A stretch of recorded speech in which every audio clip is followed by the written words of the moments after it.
Salut à toi, Lulus depuis le Japon. Bienvenue dans cette nouvelle capsule de Commandant R. Aujourd'hui, on parle des High Leverage Points. Les High Leverage Points, c'est pas vraiment comment on le dit en français, mais c'est un concept qui est très important. Donc, il faut que toi et moi nous discutons. Si tu es prêt à taper ton clavier et rentrons dans le studio. Alors, avant de commencer, je voudrais te dire que cette capsule est une suite directe de la capsule précédente dans laquelle nous avons parlé des outliers. Si tu n'as pas regardé cette capsule, je t'invite vraiment à la regarder parce qu'elle est très importante. On a établi les bases de ces valeurs qui sont, de ces observations qui sont aberrantes. Et donc, ceci va aller juste un peu en profondeur et puis on va continuer par apprendre dans ce sens-là. Mais à titre illustratif, comme je l'ai fait ici, j'ai écrit quelques codes pour rappeler un peu ce qu'on a fait dans la capsule précédente. Si tu as pris le train en marche, donc. Et donc, mets ton seed à 1 si tu veux avoir le même résultat que moi. Alors, dans la capsule précédente, on a créé une variable int et une autre variable y. C'est des variables qu'on avait pris vraiment au hasard comme ça, hein, qu'on a simulé. On a fait un plot et on avait regardé, on avait vu que dans l'ensemble, c'était pas mal, c'était homogène. On a mis une droite de régression là-dessus. C'est ce qu'on a fait avec Ebyline. On a posé la droite de régression. On avait vu que bon, les points sont les résidus en fait de façon homogène autour de cette droite de régression. Et puis on a créé un point qui est outlier. Outlier, le point de coordonnées 0,29, c'est ce qu'on a fait avec int1 et y1. Et on a regardé le plot. Donc c'est le point qui était là. On a vu qu'il est outlier en ce sens que tu vois, quand on prend l'ensemble des autres points, les résidus par rapport à la droite de régression, donc les résidus sont de façon homogène, mais ce point, lui, là, il a son résidu, le résidu qui est vraiment beaucoup plus grand que celui de l'ensemble. On a dit que ces points-là, on les appelle des outliers. C'est des points qui ont leur résidu, ça y est, le Y chapeau, qui est vraiment plus grand que celui de l'ensemble. Ça y est. Et donc, on a vu cela, on a vu cela, on a posé une droite de régression, on a vu que voilà, c'est un peu plus écarté. Et on a dit que c'est un problème en ce sens que lorsqu'on regarde, par exemple, regardons un peu ceci, hein. On a vu que tu vois la droite en rouge là, c'est la droite avec l'outlier, la droite en vert, c'est la droite sans l'outlier, tu vois. Ça affecte ici légèrement, ça y est, mais on a vu que techniquement, le fait d'avoir un outlier dans notre modèle affecte le modèle, la pente, la spécification du modèle et que c'est un problème qu'il faut traiter rigoureusement. On a vu ça dans la capsule précédente. Maintenant, ça c'est quand on est sur les Y, l'outlier c'est quand on est sur les Y. Et qu'est-ce qui se passe quand on a des observations qui, sur l'axe des int, sont très excentrées de l'ensemble, sont très écartées de l'ensemble? C'est ce qu'on va voir dans cette capsule. C'est ces observations-là qu'on appelle les high leverage points. Les high leverage en réalité, leverage pour dire levier, quoi.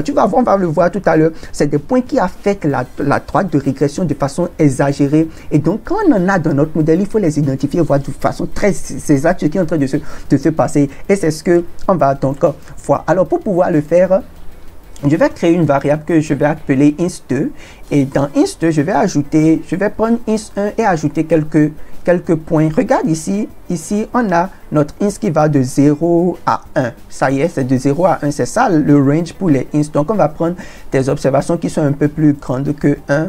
Prenons, c'est pas au hasard, on n'a qu'à prendre 1,2, 1,5 et prenons 2 comme ça. Ça c'est int2. On va créer y2. Donc, on prend Y1, je prends des trucs au hasard, hein. Je vais prendre 6, on peut prendre 10 et je prends, c'est pas 8, quelque chose comme ça au hasard. Et on peut regarder un peu le plot de int de Y2. Donc, je mets les points de caractère à la fin et on regarde un peu ce plot-là. Donc, tu vois un peu déjà ce qu'on a ici. On a ces trois observations-là, les trois dernières. Donc, ça va être les trois dernières, l'observation 102, 103 et 104. Ça y est, parce qu'on en avait 100, on avait pris 100 observations. On a ajouté un outlier, ça fait 101. Donc, on a 102, 103 et 104. C'est celles que nous avons ajoutées maintenant. Et tu vas voir que ces points que nous avons là, je vais faire un peu plus grand ici, si tu veux, pour qu'on puisse mieux voir. J'augmente un peu ceci. Voilà, donc tu vas voir que ces points-là, le int sort carrément du jeu, quoi. Ça sort carrément du jeu. On voit c'est des points qui ont des ints qui sont totalement grands. Et puis, c'est des points comme ça qu'on appelle des points à high leverage. Des points à high leverage. Ils sont high leverage en ce sens qu'ils affectent la droite de régression. Regardons un peu le fit. Je ferme rapidement ceci et regardons un peu le fit. Donc, je vais faire un fit que je vais appeler fit 2. Ça y est, ça va faire LM. C'est quelque chose de très simple. On va faire Y2 sur int2. On exécute. Et on peut faire un AB line et poser ça sur la droite de régression. Donc ça va faire fit 2. Je prends l'épaisseur de la ligne à 2. Je prends la couleur. Je mets ça au bleu. Mettons ça au bleu. Donc c'est un peu ça. Et puis, ça c'est la droite de régression. C'est la droite en bleu là. Hein, la droite de régression. Quand nous avons les high leverage points, ça y est. Maintenant, regarde, je vais copier simplement ici. Je n'aime pas trop copier, mais je le fais rapidement ici. Je colle ici. Donc, je vais poser la droite pour le fit lorsqu'on a l'outlier seul et ça c'est le fit 1 et la droite pour le fit lorsque on a le modèle qui est général. Ça y est. Donc, je pose ces deux droites là-dessus et regardons un peu ce qui se passe maintenant dans ce cas. Regardons un peu ce qui se passe. Hop, il y a un problème. Est-ce que tu as jamais rencontré ce problème-là où tu es en train de vouloir écarter ton plot et puis ça couvre tout R comme ça? Si tu rencontres une situation comme cela, ne panique pas du tout, s'il te plaît. Ce qu'il faut faire, il faut simplement cliquer quelque part qui est hors du niveau du plot là. Clique quelque part, tu vas voir que ça va te faire un go back. Tu fais simplement go back, ça va revenir sur ton script initial. Bon, ici, ça me renvoie jusqu'au numéro 1. On a écrit beaucoup de lignes de code hein, depuis qu'on a commencé cette série. Et puis, c'est très important. Donc, je reviens simplement ici. On revient à notre modèle sans panique. Hein. Et donc, on y va. On va regarder un peu. Donc, tu vas voir que la droite en bleu est largement différente des deux autres précédentes. Et cela est dû à la présence de ces trois points-là, de ces high leverage points. Donc, tu vois, c'est des points qui sont juste quelques 2 ou quelques 3 qui changent carrément les valeurs des coefficients et bêta 0, bêta 1. Donc, dans notre modèle, ici, on a un modèle de régression simple. Donc, ça change les valeurs, énormément les valeurs du bêta 0. Et donc, quand on a des observations qui, 2 ou 3 seulement, qui ont ce pouvoir-là dans notre modèle, il faut faire très attention, les diagnostiquer et comprendre ce qui se passe avec eux. Si tu ne comprends pas ce qui se passe avec eux, il suffit juste qu'un petit truc se passe là, ça va changer. Ça va rendre ton modèle qui sera tellement variable. La variabilité du modèle sera grande, les coefficients ne seront pas stables et un petit truc va changer le modèle, un petit truc va changer le modèle. C'est très dangereux de faire ça, d'avoir un truc comme ça. Donc, il faut vraiment diagnostiquer les outliers, mais il faut aussi vraiment diagnostiquer les high leverage point lorsque tu es en train de travailler. Donc ça, c'est de façon visuelle. On a vu comment est-ce que ça affecte la droite de régression. Ça affecte énormément la droite de régression de façon visuelle parce qu'on est en 2D. On peut le faire comme ça. Voilà, on est en 2D, on a vu, on peut le faire comme ça. Mais lorsqu'on a un modèle de régression multiple, où on est peut-être en 4D, en 5D, en 10D, où on ne peut pas regarder sur un plot comme ça, comment est-ce qu'on fait? Là, on passe au calcul. Et c'est ce qu'on va voir maintenant. Alors, il y a une formule très simple lorsqu'on est en 2 dimensions. Donc, lorsqu'on est dans un modèle de régression simple, on appelle ça, enfin, il y a une statistique qu'on appelle le RAT statistique. C'est rien de très compliqué. On appelle ça le RAT statistique. Je ne vais pas t'embêter ici avec des formules. Je ne te fais pas t'embêter avec des formules, mais il faut savoir que le RAT statistique est légèrement différent lorsque nous sommes dans un cas de régression linéaire simple, lorsque nous sommes dans un cas de régression linéaire simple, et lorsque nous sommes dans le cas de la régression linéaire multiple, il y a une extension qui est une toute petite extension, ça y est, légèrement différente donc du modèle de régression linéaire simple. On ne va pas s'embêter avec les formules. R nous propose une commande très simple qui sait reconnaître les cas et faire les calculs qu'il faut. C'est la commande hat value. Donc, on va faire hat value. Et quand tu fais hat value, tu passes simplement ton fit. Ici, je vais passer le fit 2, hat value fit 2. Et puis, on a des observations. Donc, on a en fait les hat statistiques pour chaque observation. Donc, l'observation 1, l'observation 2, jusqu'à l'observation 104. Ça y est, l'observation 4 et 104. Et nous calculons les hat statistiques au 1 à 1. C'est vraiment rien de très compliqué. Et on remarque ici que les hat statistiques, donc, ce sont des valeurs qui sont comprises entre, je dirais, roughly, quoi, je les dirais entre 0 et 1, mais de façon plus rigoureuse, c'est entre 1 sur n et 1. 1 sur n, n étant le nombre d'observations qu'on a dans notre modèle. Donc, tu vas voir que plus le nombre d'observations est en train d'augmenter, 1 sur n sera en train de tendre vers 0, ça y est. C'est pourquoi je dis souvent comme ça, entre 0 et 1. On est d'accord? Alors, on peut regarder un peu à quoi cela ressemble. On peut faire un plot ici. Je peux faire plot hat values, fit 2. On peut regarder un peu. Bon, je vais mettre le point de caractère à 20. point de caractère. Attention, le point de caractère, je le mets, attention là, à 20. Pour qu'on puisse avoir quelque chose qui est un peu plus homogène là. Donc voilà, et puis ça ressemble généralement à quelque chose de ce genre-là. On a les index qui est sur là, c'est int, donc chaque point 1, 2 jusqu'à ici, ça fait 100, 101, 102, peut-être 103, 104, quelque part qui est là, ça y est. Donc, et puis on a les rad values qui sont sur l'as des Y comme ça. Donc ici, on est en train de voir que notre range va peut-être de 0 jusqu'à 0,20. Bon, ça peut dépendre, mais c'est généralement entre 0 et 1. On est d'accord? Et puis, c'est un peu cela. Alors, lorsque on a notre rad value comme ça, comment est-ce qu'on prend la décision? Et la littérature nous enseigne simplement qu'il faut prendre la moyenne en fait des rad values. Ça y est, il faut prendre la moyenne. C'est ce qu'on appelle le average rad value. Tu prends la moyenne, on prend la moyenne des rad values. Et puis, si on a un rad value, c'est pour les observations, et chacune des observations, on a un rad value qui est largement plus grand que cette valeur moyenne là. On considère que ce point est un point à high leverage. Bon, maintenant, le problème, je te montre de façon simple comment on le fait d'abord.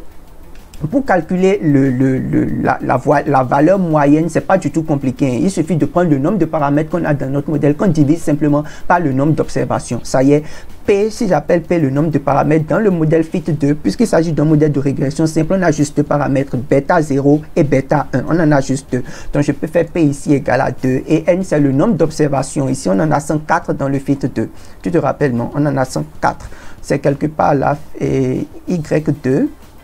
Tu vois, donc c'est 1 jusqu'à 104, on en a 104 et on peut exécuter cela simplement. Et pour calculer, c'est ce que j'appelle le average rad value. Ça y est, le average rad value, c'est simplement, il faut faire P divisé par N et on peut regarder cette valeur-là, le average rad value, j'appelle ça comme ça, on peut regarder cette valeur. Donc ça fait 0,19 ici.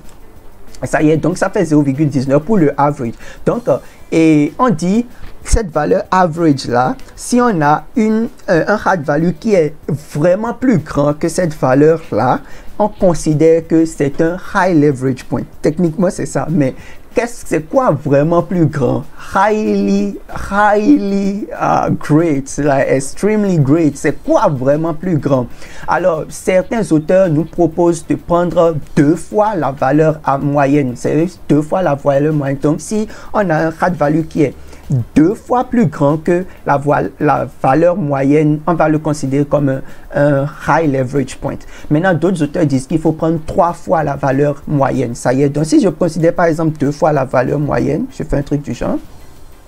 2 fois la valeur moyenne, j'exécute. Ici, ça va faire 0,384. 0,0384. Si je prends 0,0384, on prend par exemple et le point 102, ça fait 0,049. Tu vois, c'est beaucoup plus grand. Donc, c'est un high leverage. Tu vois, 0,094 aussi, c'est un high leverage. Et puis 0,2, définitivement, là, c'est un high leverage point. On est d'accord avec cela. Maintenant, comme on l'a vu ici, on pourrait aussi prendre 3. Si je prends par exemple 3. Et j'exécute, tu vas voir que ça fait 0,057. Donc ici, techniquement, 0,049. Bon, 102 techniquement, mais 103 vraiment, 103 sera un high leverage point et puis 104 aussi sera un high leverage point. Donc c'est un peu comme ça qu'il faut regarder la chose. Quand on dit très grand, il faut prendre 2, 3 fois cette valeur-là et puis ça se passe sur tout commentaire. On est d'accord? Alors, maintenant, je vais te montrer une astuce. Quelque chose de très important. En fait, je crois que c'est ça qui sera même le plus intéressant de cette capsule que tu vas apprendre.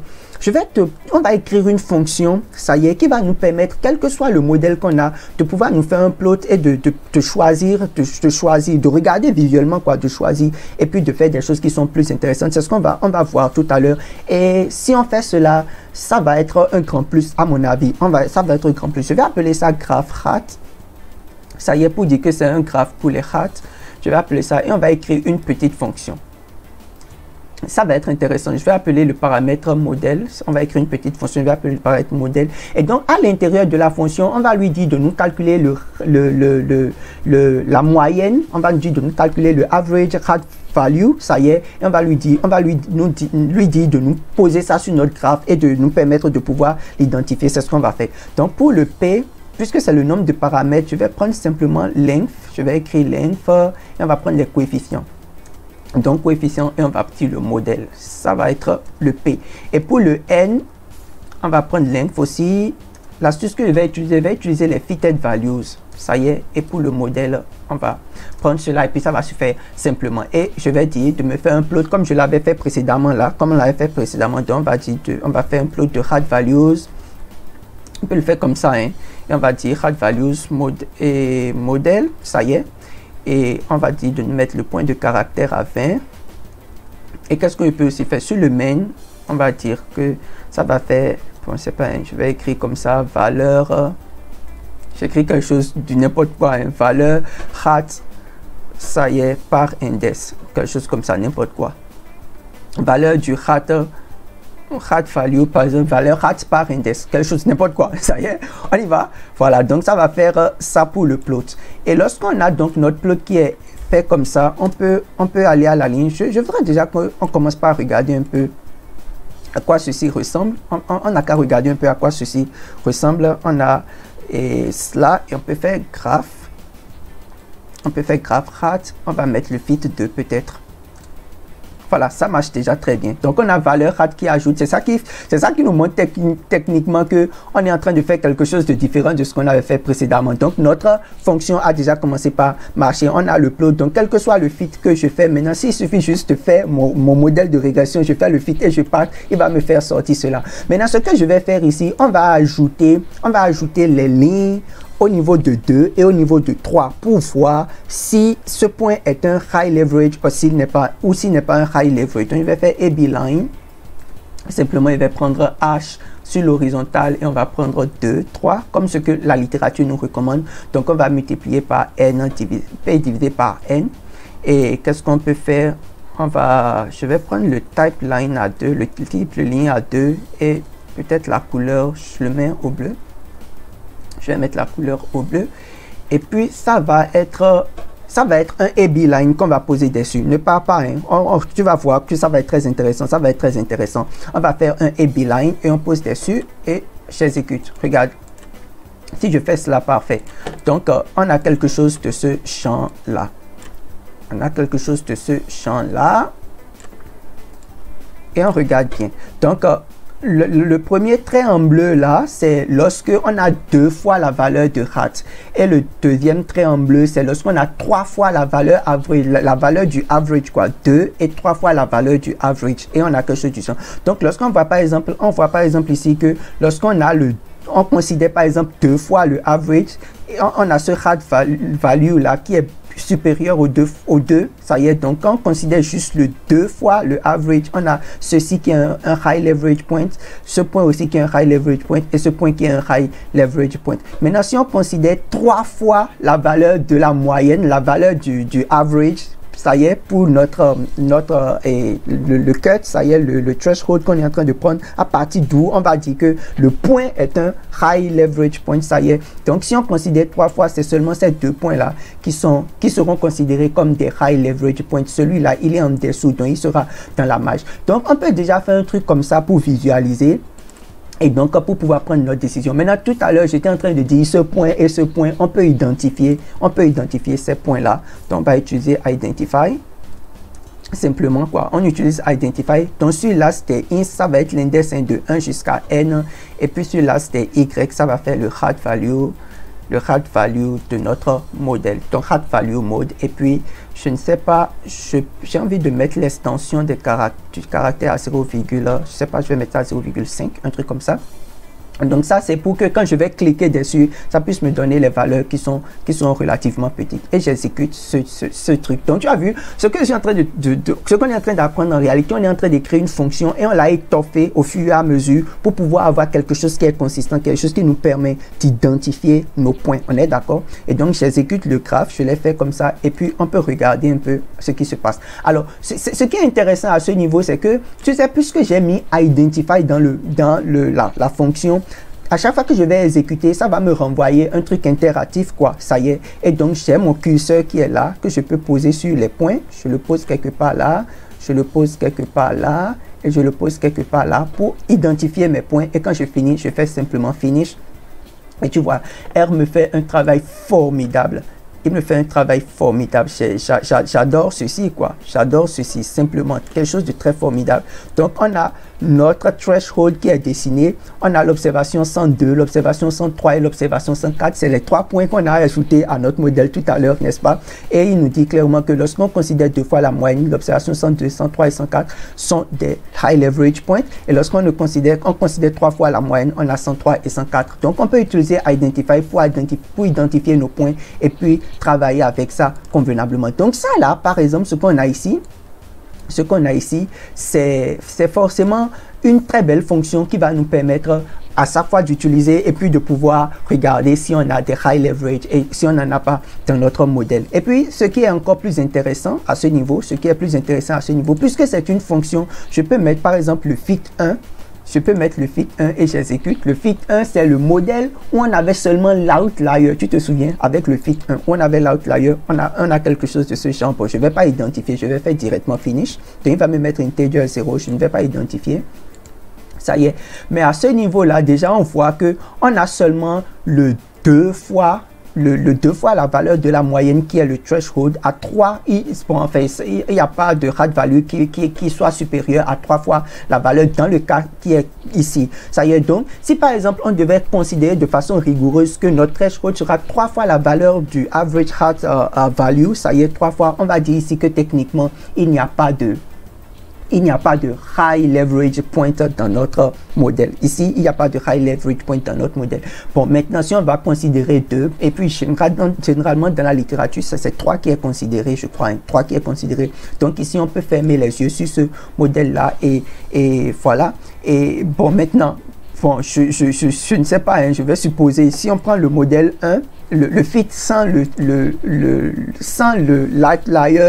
fit sans les high leverage points, donc le fit 1 qui était le fit initial, on voit bon, qu'il y a on peut aussi fermer un peu les yeux ici, bon, il y a quelques points si on considère 2, et puis bon, pas grand chose à dire. Donc voilà, quand même, le fait comme ça nous permet donc de regarder dans l'ensemble ce à quoi on a affaire et de regarder dans l'ensemble sur à quoi on a affaire et de pouvoir travailler avec cela. Et puis tu vas voir que c'est ça en réalité ce que nous montre le residual leverage plot quand on fait notre modèle initial.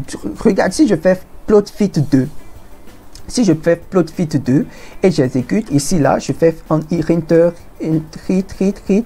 Voilà, ce plot, c'est le dernier plot. Le plot avec les residuals leverage. C'est ce plot qui nous dit vraiment ce qu'on vient de détailler ici maintenant là. C'est ce plot qui nous l'enseigne. En réalité, on a la distance, la distance de Cook qui est calculée. Ça, c'est peut-être quelque chose dont je vais te parler un peu plus tard, un peu plus en détail si tu veux. Ça y est. Et si ça ne te saoule pas, quoi, ça y est, je t'en parle un peu plus tard, plus en détail. Mais regarde ici, c'est très intéressant de constater ceci. Regarde le point 101. D'abord, celui-là, c'était X, on a les leverage qui sont plotés, et celui-là, c'était Y, on a les studentized residuals, ça y est, le standardized residuals, ça y est. Et puis, on voit le point 101 qui est notre outlier. Tu te souviens? Tu vois, c'est un point qui a un high studentized residual. C'est que si je prends par exemple, c'est pas 3, c'est quelque part là, c'est high, mais son leverage est très petit. C'est pour cela que tu as vu, quand on a fait notre fit 1, le fit avec seulement l'outlier, on a vu que ça n'a pas, la présence de l'outlier, du outlier n'a pas énormément fait varier la pente, n'a pas énormément fait bouger la pente. C'est parce que bien qu'il ait un outlier, ce point, il a un très faible leverage. Tu vois, il a un très faible leverage. Quand je prends par exemple le point 102, le point 102 ici n'est pas vraiment un outlier. Quand je vais prendre peut-être moins 3, peut-être outlier, pas très outlier, mais son leverage est relativement, tu vois, c'est relativement. Donc il est quelque part là. Mais le point qui doit nous faire vraiment réfléchir ici, c'est le point 104. Tu vois, ce point 104, c'est d'office un outlier. Il n'est pas dans la bande moins 3, 3. C'est d'office un outlier. Et en plus, il a un très grand high leverage. C'est un point, généralement, enfin, quand on parle entre nous, là, on dit que c'est un point qui est dangereux. Les points comme ça, ce sont des points qui sont très dangereux. Il faut patienter et aller comprendre comment ce point est rentré dans le modèle, de quoi il s'agit, comprendre vraiment de quoi il s'agit. J'ai expliqué un peu les tenants et les aboutissants dans la capsule précédente, donc comprendre de quoi il s'agit pour pouvoir travailler et avancer avec cela. Donc c'est des éléments qui sont très importants dans notre modèle de régression, détecter les outliers, des high leverage points et par la suite, je vais te parler des influential points, ça y est, ces points-là qui sont très influents dans notre modèle de régression, comment on fait pour travailler avec cela et comment on fait pour fixer cela, poser l'analyse et continuer pas à travailler avec ça. Donc, c'est un peu ça que je voulais partager avec toi aujourd'hui. C'est un peu ça ce que je voulais partager avec toi. Et aussi, construire cette fonction-là. On construit une fonction pour pouvoir faire des choses intéressantes avec cela. Et puis, on apprend avec ça. C'est le petit plus que je voulais t'apporter aujourd'hui. Si tu as aimé, n'oublie pas de t'abonner. Merci déjà à tous ceux qui sont en train de s'abonner. N'oublie pas de t'abonner. Reste avec nous. Continuons pas à apprendre, continuons pas à grandir. Et voilà quoi. Je crois que ça va être une très belle aventure par la suite. En attendant, porte-toi bien. Moi, c'était Lulus depuis le Japon. Merci beaucoup.